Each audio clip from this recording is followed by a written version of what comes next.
Alright mga tropa, may buyer na tayo ng CF Moto GT400 natin. Ayan. So hindi pa nagiinit to sa parking natin, may buyer na tayo. Ayan. So ready lang natin kasi pupunta si Bossing dito. Ayan. So picture tayo mamaya.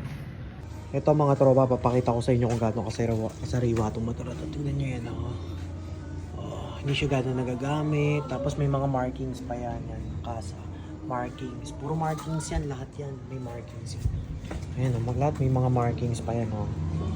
Talagang hindi talaga ito nagamit mga boss sa bossing. Diba? Sa 4,000 km nyo, talagang solid na yan.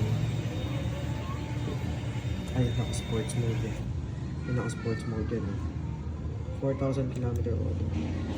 Touring. Sports touring meron siya. Yan. Depende sa inyo. Ganda ng motor na to. Solid. Panalo talaga makakuha na yun to. Diba?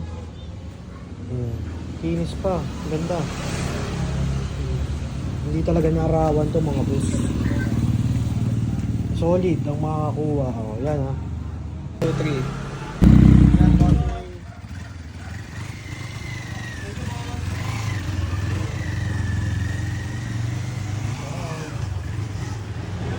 Sold. Thank you, boss.